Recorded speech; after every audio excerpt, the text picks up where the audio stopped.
بسم الله الرحمن الرحيم مثل دأب قوم نوح وعاد وثمود والذين من بعدهم وما الله يريد ظلما للعباد ويا قوم إني أخاف عليكم يوم التناد يوم تولون مدبرين ما لكم من الله من عاصم ومن يضلل الله فما له من هاد ولقد جاءكم يوسف من قبل بالبينات فما زلتم في شك مما جاءكم به حتى إذا هلك قلتم لن يبعث الله من بعده رسولا كذلك يضل الله من هو مسرف مرتاب الذين يجادلون في آيات الله بغير سلطان أتاهم كبر مقتا عند الله وعند الذين آمنوا كذلك يطبع الله على كل قلب متكبر جبار وقال فرعون يا هامان ابن لي صرحا لعلي أبلغ أسباب السماوات فأطلع إلى إله موسى وإني لأظنه كاذبا وكذلك زين لفرعون سوء عمله وصد عن السبيل وما كيد فرعون إلا في تباب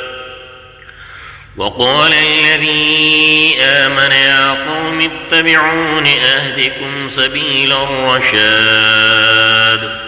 يا قوم إنما هذه الحياة الدنيا متاع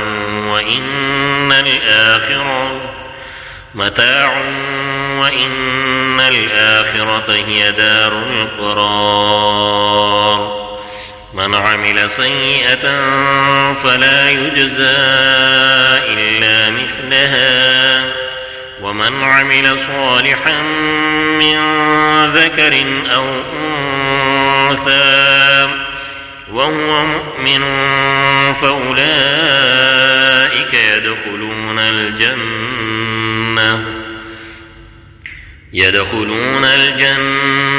يرزقون فيها بغير حساب ويا قوم ما لي أدعوكم إلى النجاة وتدعونني إلى النار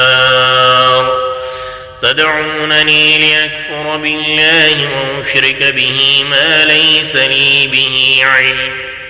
وأنا أدعوكم إلى العزيز الغفار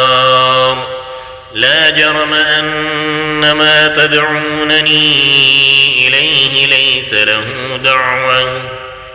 دعوة في الدنيا ولا في الآخرة وأن مردنا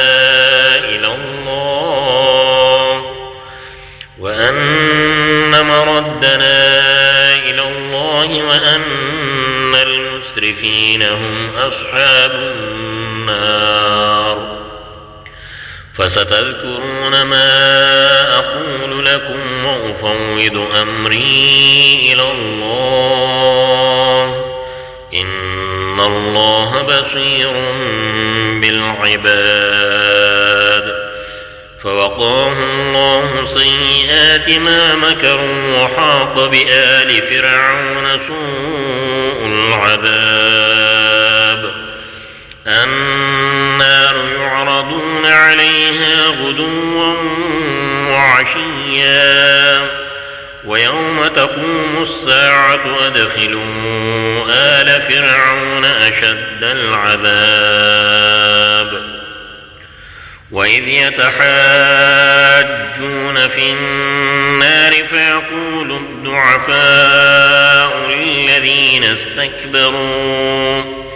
إنا كنا لكم تبعا فهل أنتم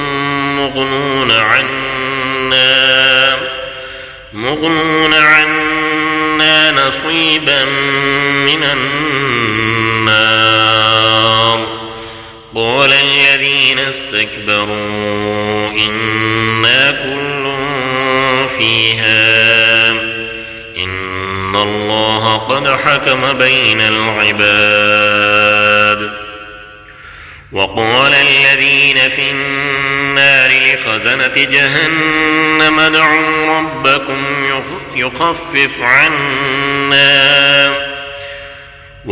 الذين في النار لخزنة جهنم ادعوا ربكم يخفف عنا يوما من العذاب صدق الله العظيم.